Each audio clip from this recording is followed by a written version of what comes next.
বিচারক হওয়ার জন্য যেই জ্ঞান দরকার, যোগ্যতা দরকার, সব আল্লাহ আপনাকে দিয়েছে। এরপরেও কেন আপনি জুলুম সহ্য করলেন, কিন্তু দায়িত্ব নিলেন না? ইমাম আবু হানিফা বলেন, শোনো, আমি যেই দায়িত্ব নেই ওই দায়িত্বর ব্যাপারে আল্লাহ কিয়ামতে জিজ্ঞাসা করবে না। আমি যেই দায়িত্ব নেই নাই সেই দায়িত্বের ব্যাপারে আল্লাহ কিয়ামতে আমাকে জিজ্ঞাসা করবে না। কিন্তু ওই দায়িত্ব নেওয়ার পরে যদি আমার দ্বারা কোনো বিচার হয়ে যাইত, কিয়ামতের দিন আল্লাহর সামনে অপরাধীর কাঠগড়ায় দাঁড়ানো লাগতো। ইমাম আবু হানিফার ওই হাদিস ভালো মতো জানা আছে, আবু দাউদের হাদিস। নবীজি বলেন, আমাদের কাউকে যখন কোনো দায়িত্ব দেওয়া হয়, ওই দায়িত্বের সে যদি সুচ পরিমাণ খেয়ানত করে, সুচ পরিমাণ, নবীজি বলেন কিয়ামতের দিন তাকে খেয়ানতের বোঝা নিয়ে আল্লাহর সামনে উপস্থিত হতে হবে। সেই জন্য যে কোনো দায়িত্বের ব্যাপারে সচেতন থাকার দরকার, কারণ দায়িত্ব আমানত, সাথে সাথে শরীয়তের বিধি বিধান আমানত।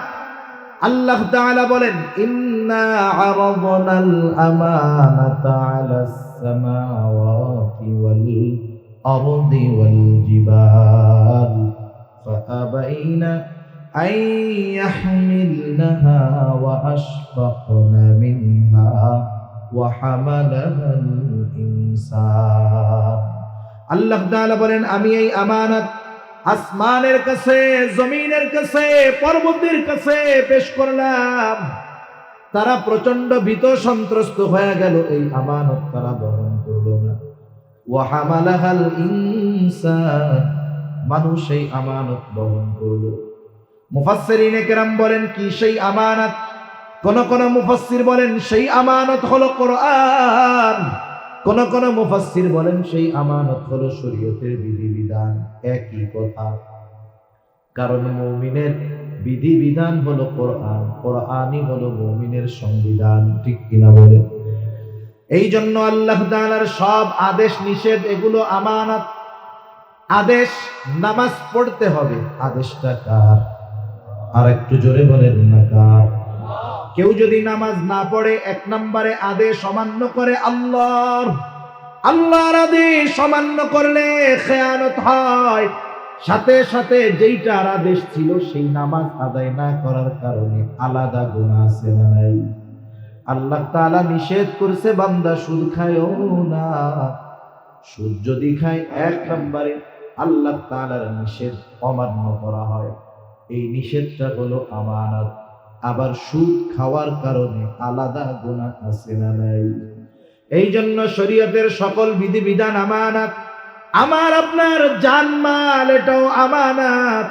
আল্লাহ তাআলা বলেন, ইন্নাল্লাহা আশতারা মিনাল মুমিনিনা আনফুসাহুম ওয়া আমওয়ালাহুম বিআন্না লাহুমুল জান্নাহ।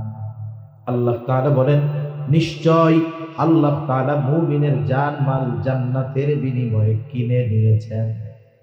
কিনবেন এমনটা বলেন নাই, কিনে নিয়েছেন। কেনা বেচা হয়ে গেছে। তবে মালিকানা, কেনা বেচা হয়ে গেলে মালিকানা কি থাকে নাকি? থাকে না। একটা উদাহরণ দিলে বুঝতে সহজ হবে। কষ্ট হইতেছে নাকি আপনাদের? তাকবীর দেন, নারায়ে তাকবীর। আর কি বলি, নারায়ে তাকবীর।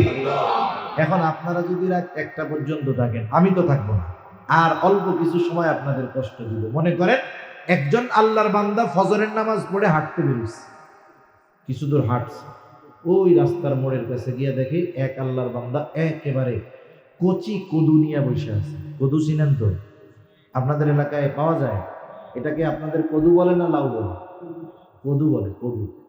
এখন যারা একটু দিনদার প্রকৃতির মানুষ, এরা জানে নবীজির পছন্দের এক তরকারি হইল কদু।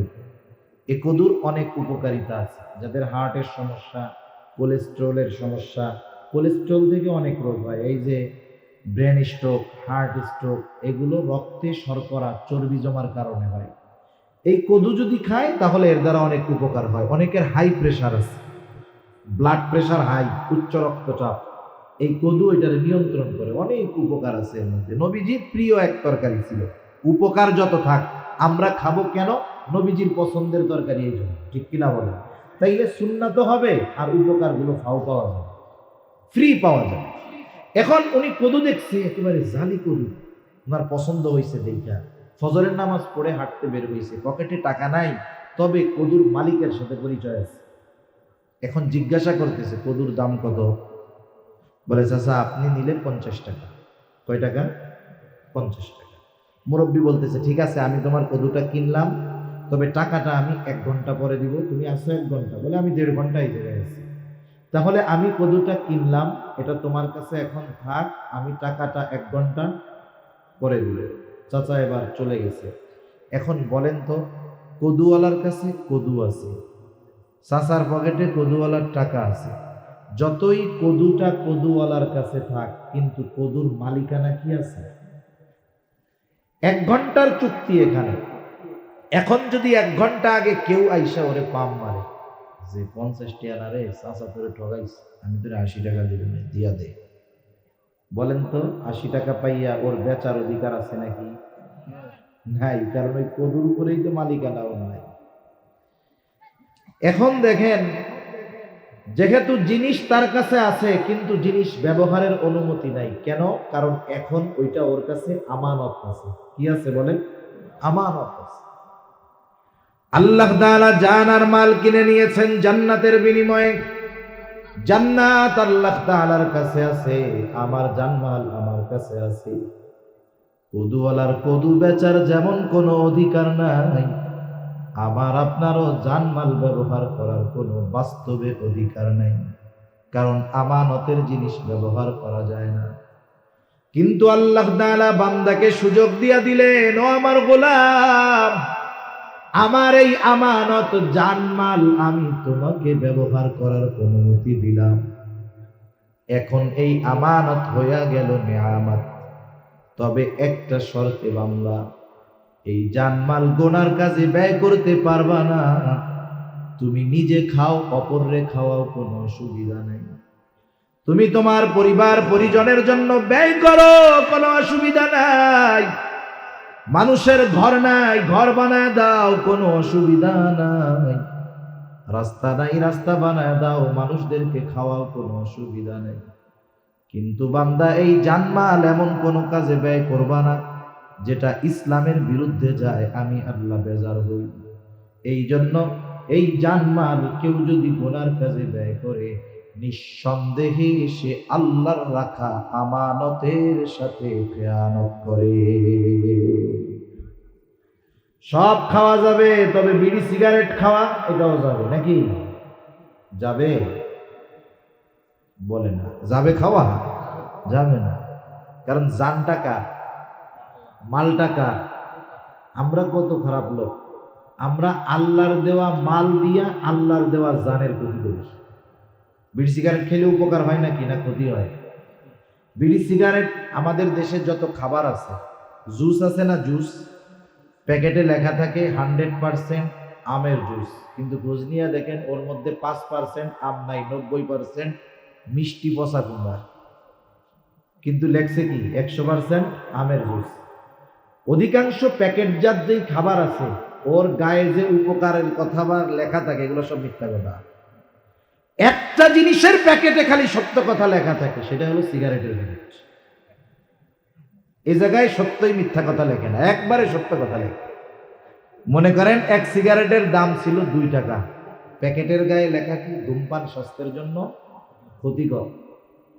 এখন সরকারের কিন্তু মনিটরিং সেল আছে, সারা দেশের মধ্যে খোঁজ খবর রাখে কোন জিনিসের বেচা কেনা বেশি হয়। দেখে মানুষজন ভাত চাল ডাল তরকারি না খাইলেও বিড়ি সিগারেট মাশাআল্লাহ খুব ভালো মতো খায়। সরকার এখন ওইটার উপরে ট্যাক্স বাড়ায় দিবে, ফ্যাক্টরি কোম্পানির উপরে ট্যাক্স দিবে। কোম্পানি তো আর বাপের বাড়ি থেকে দিবে না, পাবলিকের পকেট থেকে নিয়ে দিবে। এখন মনে করেন একই জিনিসের কোয়ালিটি এক, উপকার এক, যদি মার্কেটে দাম বাড়ায় দেয়, আপনারা জিজ্ঞাসা করবেন না যে মিয়া দাম বাড়াইলা তাইলে এর পরিমাণ বাড়বে নাইলে এর উপকার বাড়বে, ঠিক কিনা বলেন? এখন ওরাও চিন্তা করছে ধূমপান স্বাস্থ্যের জন্য ক্ষতিকর 2 টাকা, এখন যদি দাম বাড়াই, ফজিলত তো বাড়ায় লিখতে হবে। এবার লেখছে ধূমপান ফুসফুসে ক্যান্সার হয়, দাম দিছে 6 টাকা। ওরা চিন্তা করছে মানুষ খায় না, না খায় আল্লাহ জানে।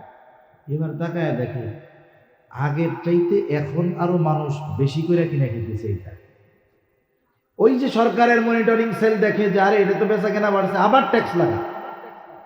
এইবার লেখছে 10 টাকা না 12 টাকা দাম, লেখছে ধূমপানে ক্যান্সার হয়। ফজিলত বাড়তেছে না কমতেছে?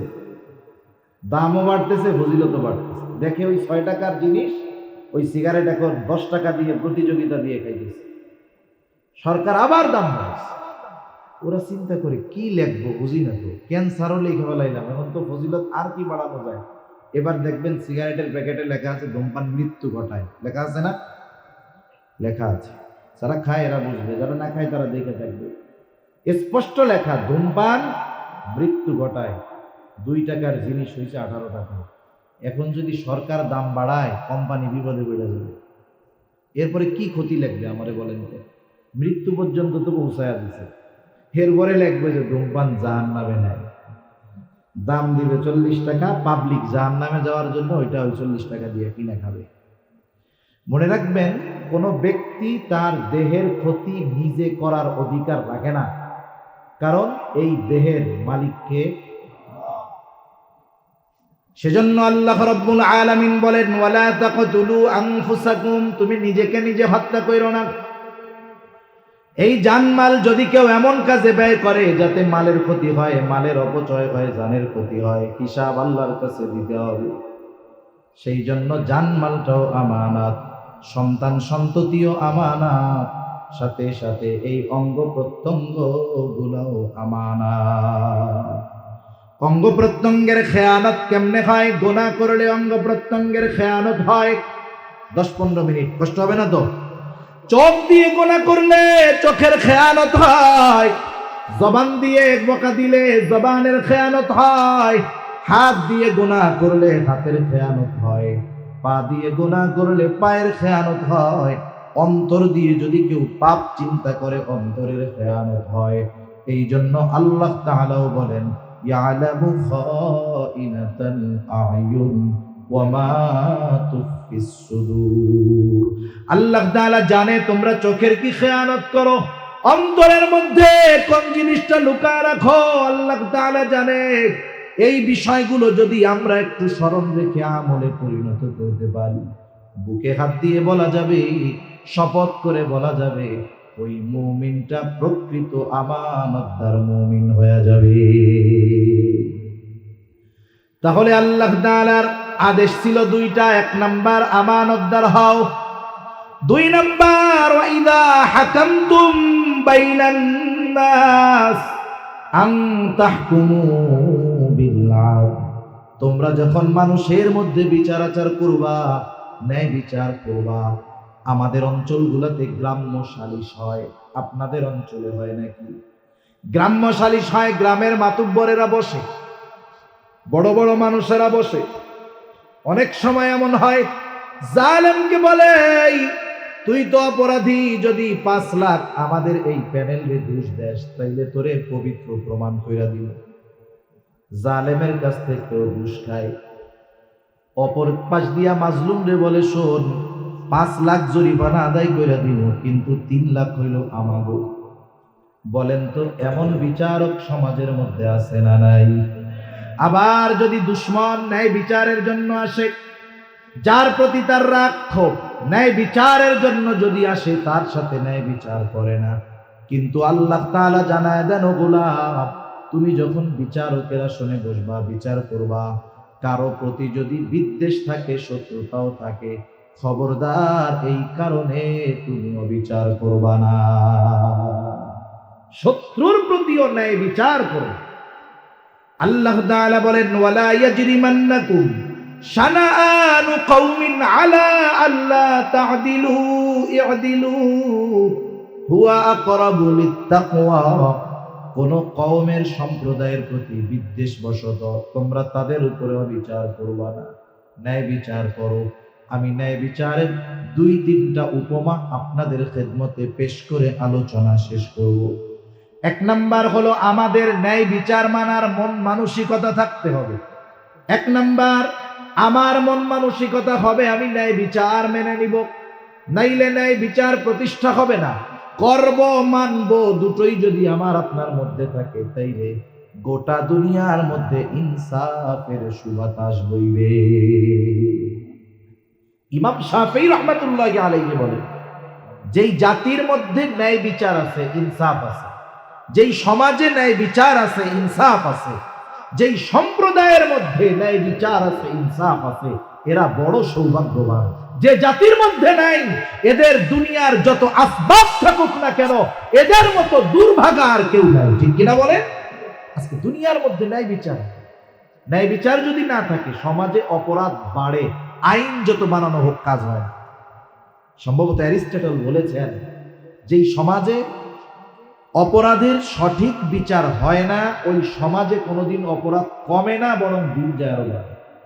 মনে করে একজন যদি দেখে যে 5 খুন কইরাও 7 খুন কইরাও ও জামাইয়া ধরে আছে, কিছুই হয় নাই, তাইলে বলেন তো অন্যান্য যাদের মনে চায় যে আমার শত্রুরে মাইরা দিব, ওরা যখন দেখবে 7 মার্ডার কইরা আরামে আছে, তাই ও চিন্তা করবে আমিও মাইরা দেই, অসুবিধা কি, ফাঁসি তো আর হবে না। ঠিক কিনা বলেন? কিন্তু যদি ন্যায় বিচার হতো, তাহলে আর একজন ভয়ে থাকতো যে ওরে বাবা, ওরে ছাড় দেওয়া হয় নাই, আমিও ছাড় পাবো না, সমাজে এমনি অপরাধ কমে যেত। ওমর ইবনুল খাত্তাব রাদিয়াল্লাহু তাআলা আন তখন খলিফাতুল মুসলিমিন। উনি একদিন বাজারে গেছেন একটা ঘোড়া কেনার জন্য, ঘোড়া কিনবেন, সাওয়ারি কিনবেন। খলিফাতুল মুসলিমিন একজন ইহুদির কাছ থেকে একটা ঘোড়া কিনছেন। কেনার সময় দেখেন সব ঠিকঠাক আছে। ঘোড়াটা নিয়ে বাজারের বাইরে ওই আইসা যখন ঘোড়ার উপরে উঠছে, দেখে এখন ঘোড়া খোড়া হয়ে গেছে, ওর ট্যাং আর ঠিক মতো নাই। ঘোড়ার থেকে নেমে তিনি ওই অসুস্থ ঘোড়াটাকে নিয়ে আসছে ইহুদির কাছে। আসার পরে বলে, তুমি আমারে কি ঘোড়া দিয়েছো, এটা ফেরত নাও। ইহুদি বলে, ফেরত নেওয়ার সুযোগ নাই, আপনারে আমি ভালো ঘোড়া দিয়েছি। খলিফাতুল মুসলিমিন বলে, খারাপ ঘোড়া দিছো, ফেরত নাও। দুইজনের মধ্যে তর্ক লেগে গেছে। খলিফাতুল মুসলিমিনের সাথে তর্ক করতেছে একজন ইহুদি। খলিফাতুল মুসলিমিন বলে, তাহলে একজন তৃতীয় পক্ষ নির্ধারণ করো, যে তোমার আর আমার মধ্যে এই বিষয়ের মীমাংসা করে দিবে, বিচারক মানো একজনকে। ইহুদি নিজের ধর্মের কাউকে বিচারক মানে নাই, মুসলমানদের মধ্য থেকে একজনকে বিচারক মানছে, তার নাম হলো সুরাই, কাজী সুরাই। শত শত বিচারের ঘটনা আছে, উনি তখনও বিচারক হন নাই। খলিফাতুল মুসলিমিন বলে, ঠিক আছে।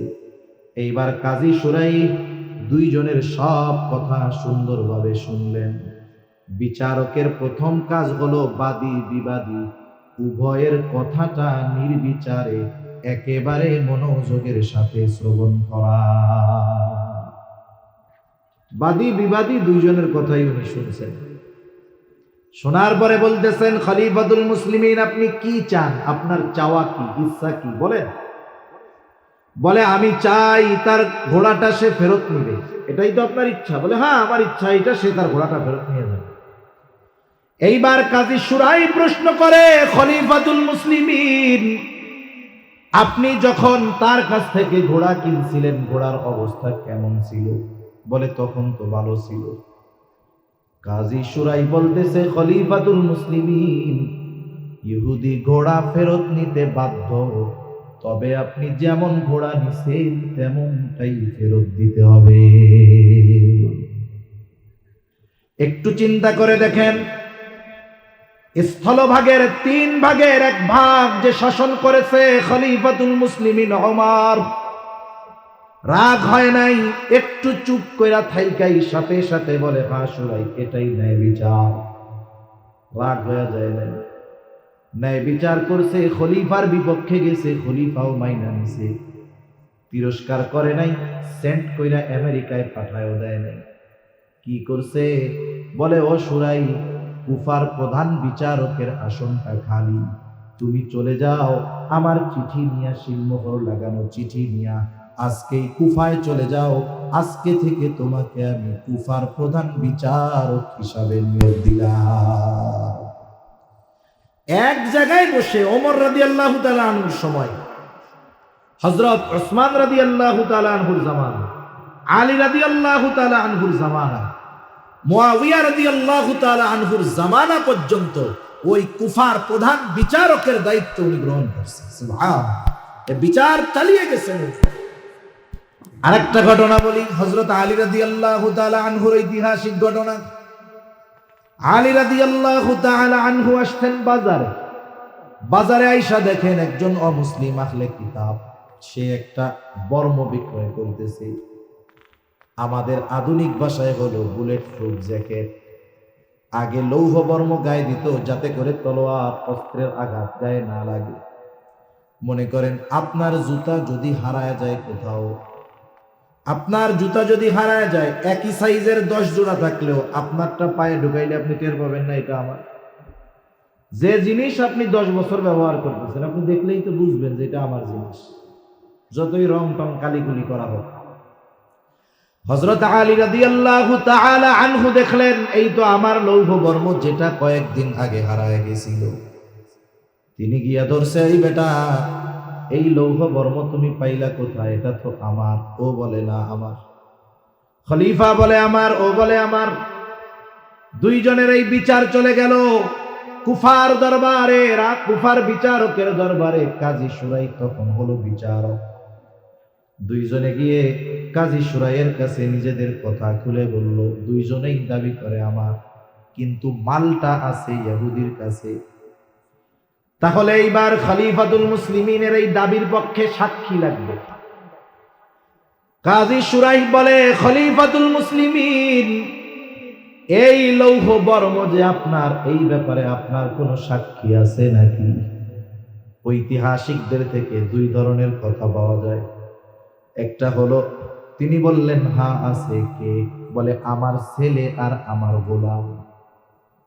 কাজী সুরাই বলতেছে হবে না, এই ব্যাপারে আপনার পক্ষে আপনার সন্তান আর আপনার গোলামের সাক্ষ্য গ্রহণ করা হবে না।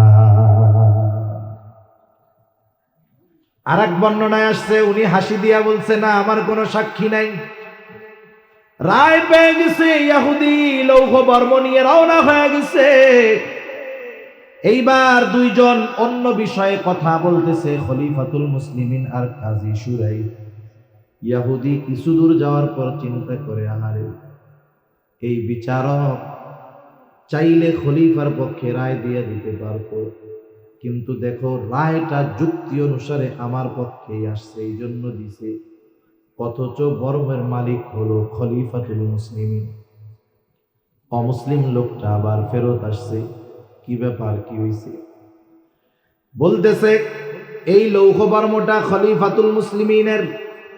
উনি একদিন ঘোড়ায় চড়ে দ্রুততার সাথে কোথায় জানি যাচ্ছিলেন, পেছন দিক থেকে পড়ে গেছে, উনি টের পায় নাই। এইটা ওনার, আমি ফেরত দিতে আসলাম। আর ওই অমুসলিম এই ন্যায় বিচারের উত্তম দৃষ্টান্ত দেখে সাথে সাথে ঈমান এনে মুসলমান হয়ে গেছে।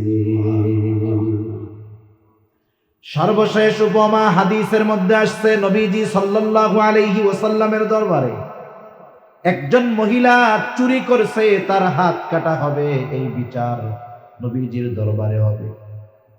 কুরাইশ বংশের 3টা শাখা ছিল, সর্বশ্রেষ্ঠ শাখা কুরাইশ বংশের হাশেমি গোত্র, কুরাইশ বংশের মাখজুম গোত্র, কুরাইশ বংশের উমাইয়া গোত্র। কুরাইশ বংশের একটা শাখা হাশেমি, এটা দুনিয়ার সর্বশ্রেষ্ঠ গোত্র।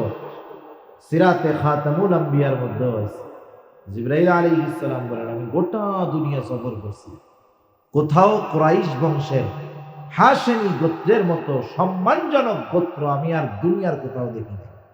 ওই গোত্রেই আসছে আমার আপনার নবী মুহাম্মদুর রাসূলুল্লাহ সাল্লাল্লাহু আলাইহি ওয়াসাল্লাম।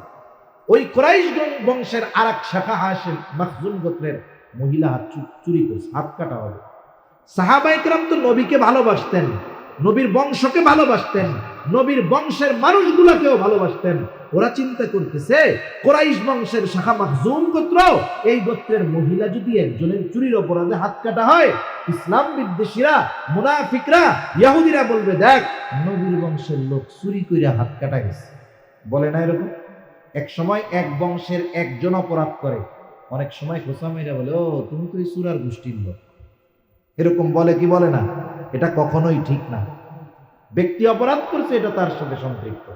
কিন্তু সাহাবায়ে কেরাম মোহাব্বতে চিন্তা করে কি করা যায়। নবীজি হয়তো জানে না যে এইটা কুরাইশ বংশের মহিলা, মনে হয় নবীজি জানে না, নবীজিকে জানানোর দরকার। সাহাবায়ে কেরাম তো নবীর মেজাজ বুঝে, কিন্তু কে গিয়া বলবে? যায়েদ রাদিয়াল্লাহু তাআলা আনহুর ছোট ছেলে ওসামা, নবীজি তাকে অনেক আদর করে, স্নেহ করে। সকলে চিন্তা করলো ওসামারে বইলা দিই। ওসামাকে শিখায় দিছে, ও ওসামা, তুমি তোমার নানার কাছে গিয়া বলবা, নানা, যেই মহিলার হাত কাটা হবে সে মাখজুম গোত্রের মহিলা। ছোট মানুষ যা শিখায় দিছে গিয়া তাই বলছে। অনেক ছোট মানুষ, ওরা তো মিথ্যা কথা শিখে না, আমরা কিন্তু ওদের শিখাই। এখন ও মাদ্রাসায় যায় নাই, স্কুলে যায় নাই, মানে ভয় পাইতেছে, আম্মু আব্বু আমি গেলে আমাদের হুজুর মারবে, স্যার মারবে। বাচ্চারে শিখাই যে তুই যাই বলবি যে আমার পেটে ব্যথা হয়েছিল, যা। এখন ছেলে গেছে, বলতেছে কি ব্যাপার তুমি আসো নাই কেন? বলে হুজুর আমার পেটে ব্যথা হয়েছিল। হুজুরও চালাক, তোমার যে পেটে ব্যথা হয়েছে কইছে কেডা? আমার আম্মু বলছে আমার পেটে ব্যথা হয়েছে। আমরা এরকম ছোট ছোট বাচ্চাদের মিথ্যা কথা শিখাই অনেক সময়। সাহাবায়ে কেরাম শিখাইছে খবরটা নবীজির কাছে জানানোর জন্য, যে ইনি মাখজুম গোত্রের মহিলা। ছোট বাচ্চা যা বলছে নবীজির কাছে গিয়া তাই বলছে। নবীজি হুজরার ভিতরে ছিলেন, সাথে সাথে নবীজি বের হয়ে আসছেন, চেহারায় রাগান্বিত ভাব। নবীজি বলতেছে, তোমরা কি আমাকে এমন বিষয়ের জন্য সুপারিশ করতেছ যেই বিষয়ের শাস্তি কার্যকর করার আদেশ দিয়েছেন আল্লাহ? বর্ণনাকারী বলেন, এবার নবীজি একটা খুতবা দিলেন, বলতেছে, শোনো, তোমাদের পূর্বে আল্লাহ তাআলা অনেক কওমকে ধ্বংস করে দিয়েছে এই কারণে যে তাদের মধ্যে যখন কোন শরীফ বংশের মানুষ, উচ্চ বংশের মানুষ চুরির অপরাধে আটক হইত, তাকে নির্দ্বিধায় ছেড়ে দেওয়া হতো। ওই যে বংশীয় মানুষ শাস্তি দেওয়া হতো না, ছেড়ে দেওয়া হতো। আবার একই অপরাধে যদি কোনো দুর্বল মানুষকে আটক করা হতো, তাহলে ওই শাস্তি তার উপরে কার্যকর করা হতো। জামানাটাও এইরকম, যদি অপরাধী টাকাওয়ালা হয়, সম্পদওয়ালা হয়, সসম্মানে মুক্তি দিয়ে দেওয়া হয়। একই অপরাধ যদি দরিদ্র মানুষ করে, এই পিঁপড়া হত্যা অপরাধেও ফাঁসি দিয়ে দেওয়া হয়। ঠিক কিনা বলেন? গোটা দুনিয়ার অবস্থা এরকম। আমরা তো দেখি, খবর জানি, 7 খুন কইরা, মার্ডার খুন কইরা জেলখানার মধ্যে বাবুর মতো আছে। আরে হত্যা ক্রসফায়ারের সেঞ্চুরি পূরণ করেও জেলখানায় আরামে আছে।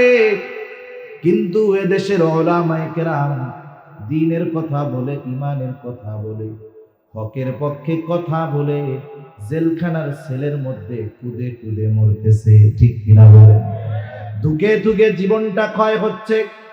বুঝতে হবে জামানার অবস্থা এইরকম। নবীজি বলেন, শুধুমাত্র এই অবিচারের কারণে আল্লাহ তাআলা তোমাদের আগে অনেক সম্প্রদায়কে ধ্বংস করে দিয়েছে। নবীজি এবার বলতেছে, শোনো, ওই আল্লাহর হাতে যার ওই আল্লাহর নামে শপথ, যার হাতে মুহাম্মাদের প্রাণ, এই মহিলার জায়গায় যদি মুহাম্মাদের কন্যা ফাতেমাও হইতো, আমি অবশ্যই অবশ্যই তার হাতটা কেটে দিতাম। এর চেয়ে আর বড় ন্যায় বিচারের উপমার হতে পারে না। কিন্তু আফসোস, বলেন তো সেই ন্যায় বিচার, ইনসাফ রাষ্ট্রে, সমাজে, দুনিয়ায় আছে না নাই? যদি ইনসাফ ন্যায় বিচার থাকতো, ওই ইহুদির বাচ্চা ইহুদিরা ফিলিস্তিনের মাজলুম মুসলমানদের মারতে পারতো না। 7-8 হাজার শিশু শুধু মারছে। যদি ন্যায় বিচার থাকতো, বাস্তবে মানবাধিকার থাকতো, তাইলে ইহুদিদের অস্তিত্ব এই দুনিয়ার মধ্যে থাকতো না। আফসোসের ব্যাপার, এই দুনিয়ায় ইনসাফ নাই, ন্যায় বিচার নাই, এই জন্য শান্তিও নাই। আল্লাহ তাআলা এই দুই বিষয়ের ওয়াজ করেন, ইন্নাল্লাহা ইয়া'মুরুকুম আন তুআদ্দুল আমানাতি ইলা আহলিহা وإذا حكمتم بين الناس أن تحكموا بالعدل এক নাম্বার ইয়ামুরুকুম আন তুআদ্দুল আমানাতি ইলা আহলিহা ওয়া ইযা হাকামতুম বাইনান নাসি আন তাহকুমু বিল আদল ইন্নাল্লাহা নি'ম্মা ইয়া'iদুকুম বিহি নিশ্চয়ই আল্লাহ কতই না সুন্দর ওয়াজ তোমাদেরকে করলেন। এই দুইটা ওয়াজে সুন্দর ওয়াজ বলছেন কে? এই দুই বিষয়ের আলোচনা আমরা শুনলাম। এখন যদি এই আলোচনাগুলো নিয়ে আগামীকাল আলোচনা করি, আমি হয়তো শুনবো না, কিন্তু শুনবেন কে? এই আলোচনা অনুযায়ী যদি আমল না করি, আমি কিন্তু দেখব না, দেখবে কে? কেমন যেন আল্লাহ বলে, ও বান্দা, এত সুন্দর দুইটা ওয়াজ করলাম, এই ওয়াজের ব্যাপারে কি বলা বলি করো, আমি আল্লাহ শুনি। আমল করো কি করো না, তাও আমি আল্লাহ দেখি। কেন শুনি, কেন দেখি? ইন্নাল্লাহা কানা সামিআন বাসীরা নিশ্চয়ই আল্লাহ তাআলা হলেন সর্বশ্রোতা, সর্বদ্রষ্টা। তিনি সব শুনেন, সব দেখেন। আল্লাহ তাআলা আমাদের সকলকে প্রকৃত আমানতদার ও ইনসাফগার হওয়ার তৌফিক দান করুন। সকলে বলি আমিন, আরো জোরে বলি আমিন। ওয়া আখিরু দাওয়ানা আলহামদুলিল্লাহি রাব্বিল আলামিন। আজকের এই মাহফিলের আয়োজক আমাদের সম্মানিত মেম্বার সাহেব, আপনি তো অসুস্থ ছিলেন না? দেখেন আসলে বাস্তবতা কি। কক্সবাজার, টেকনাফ, এই দক্ষিণ চট্টগ্রাম বিশেষ করে উলামায়ে কেরামের